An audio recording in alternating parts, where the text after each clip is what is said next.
உங்கள் தந்திவன் தொலைக்காட்சியில் சின்ன திரையின் சிங்கப்பெண்கள் மாலை 7 முதல் 8 மணி வரை காணத் தவறாதீர்கள்.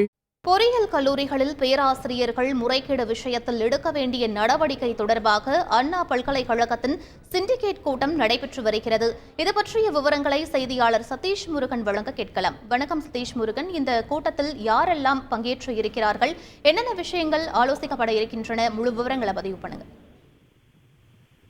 வணக்கம். அண்ணா பல்கலைக்கழகத்தின் சிண்டிகேட் என்று கூறப்படுகின்ற ஆட்சி மன்ற குழுவானது சரியாக 12 மணிக்கு தொடங்கி நடைபெற்று வருகிறது. இந்த ஆட்சி மன்ற குழுவானது 16 பேர் கொண்ட உறுப்பினர்கள், ஒரு இயக்குனர் என்கிற அடிப்படையில செயல்பட்டு வருகிறது. மாதம் அண்ணா பல்கலைக்கழகம் தொடர்பான பல்வேறு விவகாரங்கள் குறித்தும் வளர்ச்சி பணிகள் எடுக்கப்பட வேண்டிய நடவடிக்கைகள் குறித்தும் இந்த சிண்டிகேட் கூட்டத்தில் முடிவெடுக்கப்படும்.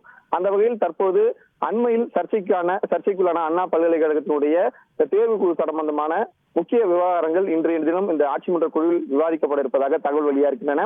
குறிப்பாக பேராசிரியர்கள் பணிபுரிவதாக போலியான கணக்கு காட்டி அண்ணா பல்கலைக்கழகத்தின் இணைப்பு அங்கீகாரம் பெற்று மோசடி செய்த 295 தனியார் பொறியியல் கல்லூரிகளுக்கு ஏற்கனவே அண்ணா பல்கலைக்கழகம் சார்பில் நோட்டீஸ் அனுப்பப்பட்டுள்ளது.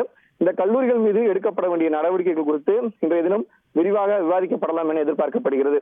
குறிப்பாக தமிழகத்தில் உள்ள பல்வேறு தனியார் பொறியியல் கல்லூரிகள் தங்களது கல்லூரிகளில் பேராசிரியர்கள் போதுமான அளவிற்கு இல்லாத நிலையில போலியான பேராசிரியர்கள் பணிபுரிவதாக, அதாவது தங்களுடைய கல்லூரிகளில் பணிபுரிவதாக ஒரே பேராசிரியர் பல்வேறு கல்லூரிகளில் பணிபுரிவது போன்ற கணக்கு காட்டி அந்த அங்கீகாரத்தை பெற்றதும் அண்மையில் நடைபெற்ற ஒரு ஆய்வின் முடிவில் தெரிய வந்தது.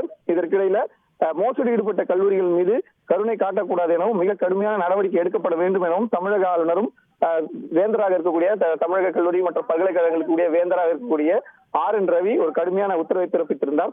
இந்த சூழ்நிலையில் தான் இன்றைய தினம் இந்த ஆட்சி மன்ற குழுவானது நடைபெற்று வருகிறது.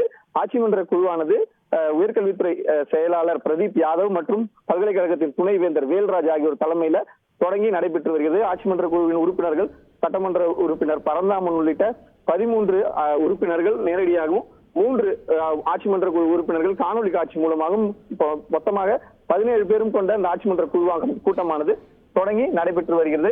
இன்னும் இந்த கூட்டமானது 2 மணி நேரம் வரை செல்லலாம் என்று எதிர்பார்க்கப்படுகிறது. முக்கியமாக இந்த போலி பேராசிரியர் விவகாரம் விவாதிக்கப்பட உள்ள மற்றும் பல்வேறு விவகாரங்களும் இந்த கூட்டத்தில் பேசி முடிவெடுக்கப்படும் என்றும் தெரிய வந்திருக்கிறது.